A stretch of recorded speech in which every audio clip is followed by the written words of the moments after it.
Royal Challengers Bengaluru జట్టు star batter Virat కోహ్లీపై team India మాజీ cricketer Telugu తేజం అంబటి రాంబాబు మరొకసారి కామెంట్ చేశాడు. ఐపీఎల్ 2024 సీజన్లో చెన్నై సూపర్ కింగ్స్ ను చిత్తు చేసిన ఆర్సీబీ ప్లే ఆఫ్స్ కి అర్హత సాధించింది. అప్పటి నుంచి ఆర్సీబీపై రాయుడు విమర్శలు గుప్పిస్తూనే ఉన్నాడు.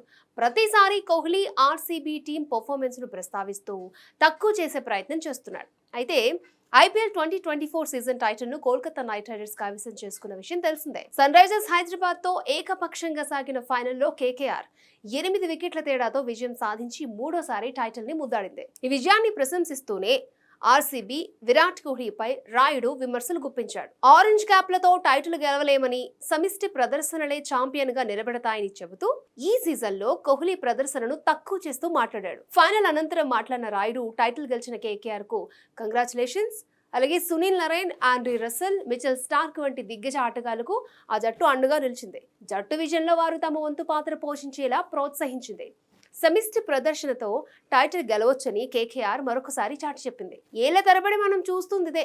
Orange క్యాప్లతో title గెలవలేం. జట్టులోని ఆటగాళ్లు 300+ రన్స్ తో రాణిస్తేనే జట్టు విజయం సాధ్యమవుతోంది.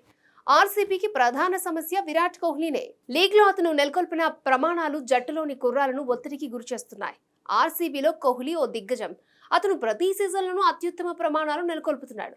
అయితే అతని కారణంగా జట్టులోని కుర్రవాళ్ళంతా ఒత్తిడికి లోనవుతున్నారు. కాబట్టి కుర్రాళ్ళు స్వేచ్ఛగా ఆడేలా కోహ్లీ తన ప్రమాణాలు కాస్త తగ్గించుకోవాలి. అప్పుడే కుర్రాళ్ళు ప్రశాంతంగా బ్యాటింగ్ చేయగలరు అని రాయుడు చెప్పుకొచ్చాడు.